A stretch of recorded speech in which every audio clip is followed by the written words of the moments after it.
Good morning, everyone. Good morning, Tucson.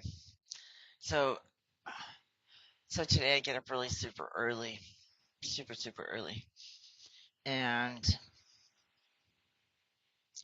I'm out here, doing my morning thing. I always take about an hour and a half to myself, and then at night I do the same thing too. And then during the day I do my meditation and some other things. But this morning was different.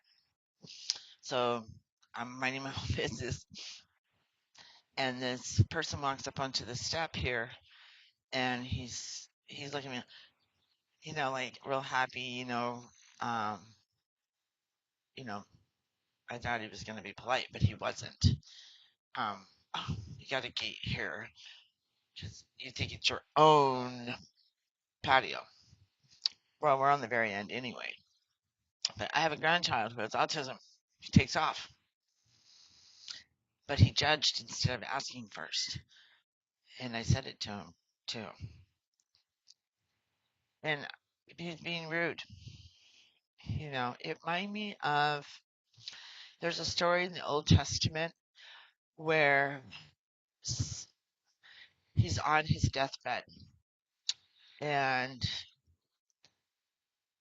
the his wife comes in and says because he can't see, so she tells her son to go in and get the blessings that was meant for the other child, and stole it, right?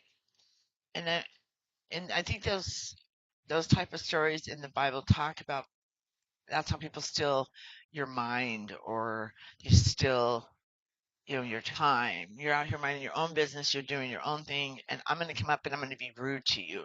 And I don't know you, I don't ask questions, but I'm just going to steal something from you for no reason. And that's another narcissistic form of abuse, and that's what they do. They just come and steal it from you. And you're not even paying no mind.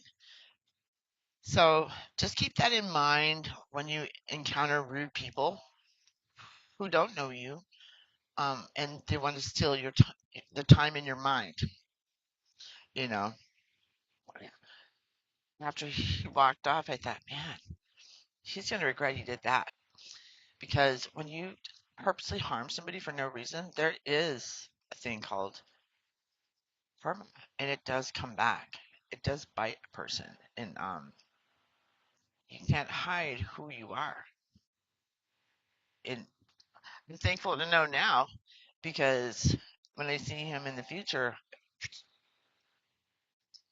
he'll be just walking by. Another thing too, so I'm a rosary maker, and I have a rosary that I'm going to be making for someone. And I went into a bead store, and they were selling holy religious things at irate prices. Everything was this small, but online they're only like 12 cents. And the person I go to in the United States, um, it sells them for like I think it was 5 cents each. So I brought it to the attention of the owner. And he's like, "Well, anybody can order that Chinese metal off the internet." And I thought to myself, well, first of all, well, I didn't think to myself. I said to him that the person I go to is here in the United States, and if I could go to their store, their location, I would go there. And he kind of was dumbfounded, but he was charging $3.85 for a miraculous medal. It had three prongs on it on the outside. Oh, it was 11 cents actually from where I got it, and I got it in the United States. And he was so rude, super strange. But I guess you got to make the money somehow. I told him to. I understand that you have to make money, to pay for your building, but that's crazy. I mean, I also learned something too because I thought about buying all these different beads and all this stuff. I'm not doing that. And I see how people get sucked in, they get attached to their personal things. I'm going to make that 65 cents. This tiny little bead, I got 8 of them. Um, I think he wanted 85 cents each for them. I paid it because I need it for this special rosary. I don't mind that. I don't know. It's like that's why we shouldn't get close to material because it can consume us, and then that greed sets in. And we're seeing that through Elon Musk. Every time he raises problem with Trump, you're a moron, you're this or that, blah blah blah. Boom, he changes the stock market, everybody else gets rich, and we're like getting poorer. But I don't feel poor. I feel um, just me. I feel normal. Probably don't have a lot invested in the world. I live in it, but I'm not of it. And that's where we need to start thinking about that,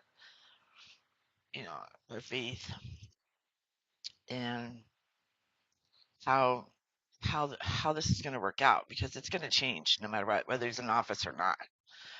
We're already stuck in the hole he put us in.